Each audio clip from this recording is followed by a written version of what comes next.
What's up, guys? It's Plus here with another video for your face. And pretty much, I wanted to go ahead and give you guys a little bit more proof about the anti-spawner deck that I showed you guys a video before. And this time around, I'm going to be playing a well, Town Hall level 8 player, and I'm a level 7 player, as you all know. And pretty much, I mean, this deck is really OP against spawner decks. It really just keeps them under control, and it just breaks down the player right from the get-go, and it keeps everything that they're doing under control. Like, it's so good. Anyway, guys, listen, if you're watching this video and you're learning something from this video, go ahead and hit the like button. We're going to be shooting for 10 likes on this video. 10 massive likes. That's big. But yeah, anyway, that's 10 likes. So let's go ahead and get this video started. And I'm going to keep pausing the video from time to time and kind of explain to you guys exactly what I'm trying to do when the player is doing certain things so that you understand how to beat a spawner deck. These decks used to be a little bit OP, and I guess if you're playing a certain kind of deck, these decks can really be difficult to play against if you don't have the right counter cards. Now, you'll notice that I don't even cycle through all of my cards. I only use a few cards, and that's because you only need a few cards whilst you're playing these kind of decks. So let's go ahead and get this started, and I'll show you guys what I'm talking about. Okay, so pretty much at the start of the game, I've got the Giant, the Bomber, the Hut, and the Lightning, or the Zap. He's dropped one of these, huts that bring out the barbs and things, the Barb's Hut.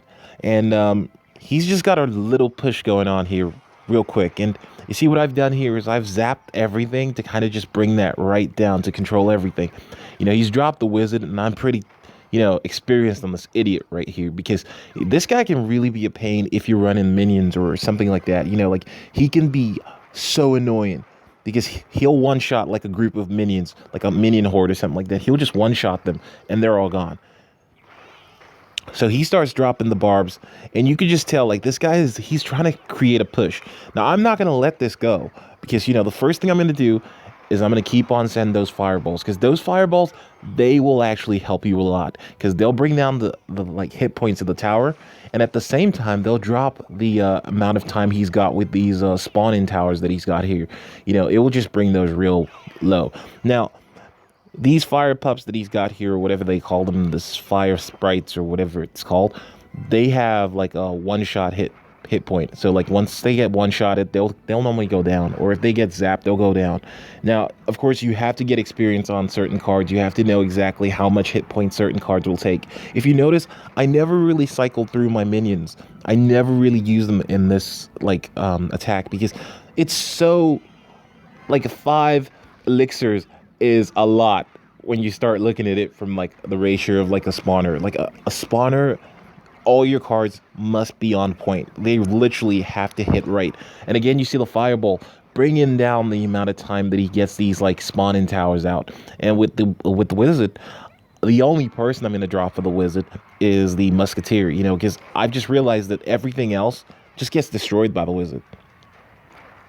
So I've dropped the Giant to protect the Musketeer, and then I dropped the Bomber to kind of clear out any other things that there is, and then I just dropped the Goblins because they go in front of everything, so that will just add extra protection, and they'll drop like some hit points as well. And of course, we're cycling through waiting for that Fireball, and the Fireball is really important. You see, as he drops these towers right here, or these little spawning craps, like as he drops those, you need that fireball to really bring the life points of these things down. Because if you don't bring the life points of these things down, they'll be spawning for a longer time. And it brings the life points down by about 50%, if I'm not mistaken.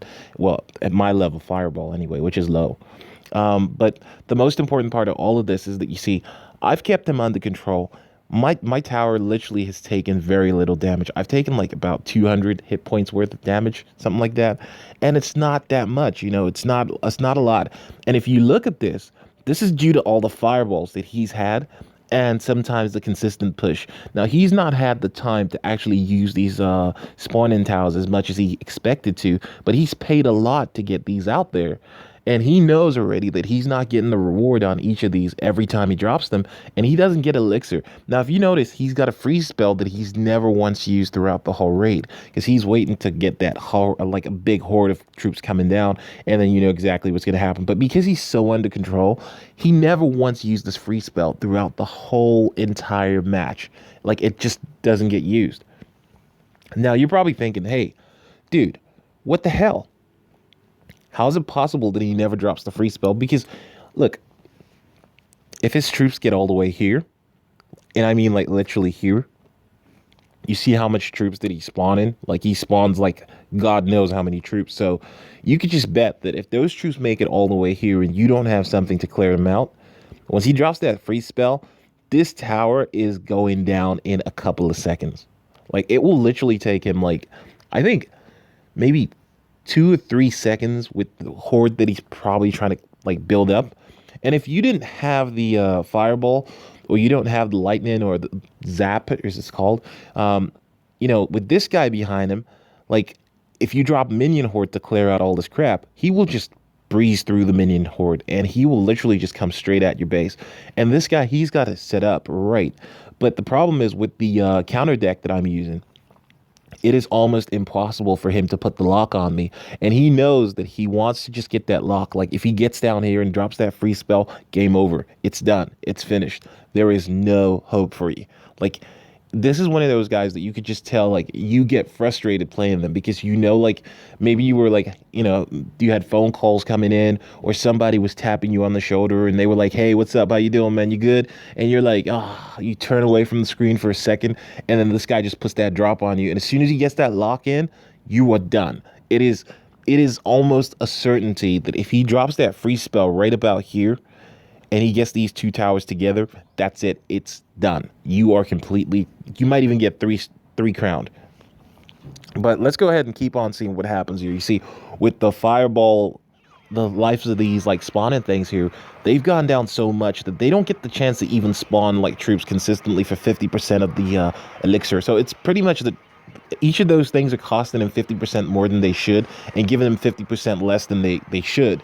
So he's actually wasted a lot of elixir. At this point, the push is so strong. There's nothing he can do at this point. You know, look, we're literally taking out his towers. He has no hope.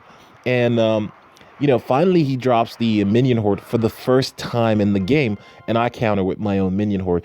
And you could just tell, like, you know, I'm laughing all the way there because I know that this guy has lost. And you could just tell right here that this guy, he knew that there was no hope for him this whole game. He was like, you know, he just hoped to drop that free spell once.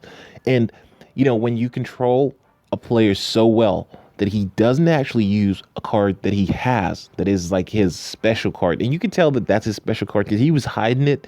He didn't want me to see that he had that card. He wanted it to be a special surprise. You know, it's like, here you go, plus, you know, you've been taken out. And he just never had the chance to drop it. And he just couldn't drop it because I had the right cards to counter every single card he had. So every time he dropped the furnace or the barb hut or the goblin hut, I had like that fireball that I could literally just drop that would take 50% of the damage that they could provide right off the bat.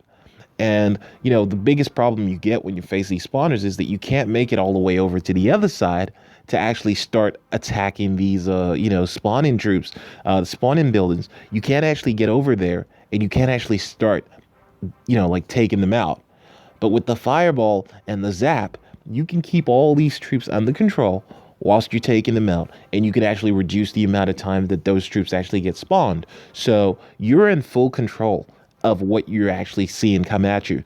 So you can actually control that. So if you don't have, you know, hey, I've told you guys before, I'm not the best player in this game, but when it comes to spawner control, I have got spawner control down.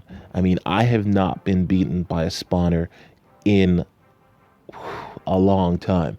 But the thing is, the only players that I get taken out by are the Hog Rider and Freeze combo guys. And those guys, they will sneak a tower of mine. And if I, you know, it's like, look, The thing about this game is that you've got to have that practice. You've got to get in the practice.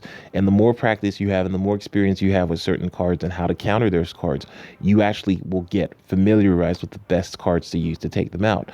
Now, with the Hog Rider, the problem is the Hog Rider goes around everybody. And the only thing you can counter the Hog Rider with is two cards, the hut and something else. Or maybe if there's something that you can drop that will actually get the Hog Rider across to you, then that might actually be better. But I use the hut to create troops behind the giant, because I find that the giant really actually is a really good tank unit. So, if you've got him and you've got a hut behind him, you can easily get like 4 or 5 goblins behind him, just like clearing up troops in front of him. But yeah, my deck is pretty good. It's just, I think the only card that I probably do not need as much as I used to think I needed it is probably the minion horde. And that's because I feel like that card it's countered anyway with just arrows. And the only reason I put that in there was to take out barbs and things like that. But probably I might like actually swap out the minion horde with something a little bit more effective and immune to arrows and actually able to take out troops in the ground and the sky. Because of course, like the minion horde can actually be very useful if you're going against dragons. But anyway, guys, if you haven't seen my deck, go to the last video and check out the deck. I mean, this deck really works well against spawners. So if you're playing a spawner guy or you really hate spawner guys, then this deck is the deck for you. I mean, it will deal with spawners real good, and you literally should not lose to a spawner ever again. But of course, you will probably lose to some other folks. So if you know a spawner guy in your clan and you've been waiting for your moment, take this deck, run it the same way you've seen me run it, and you pretty much can't lose. You should have a guaranteed, minimum like at least a 1 crown victory. Because like it's not easy to take 3 crowns anymore like it used to be. Like if you're playing in the lower leagues, but if you're taking a player that knows how to spawn, then pretty much you're probably gonna get just 1 crown. Anyway, guys, this has been Plus. Thanks for sharing a little bit of your day with me.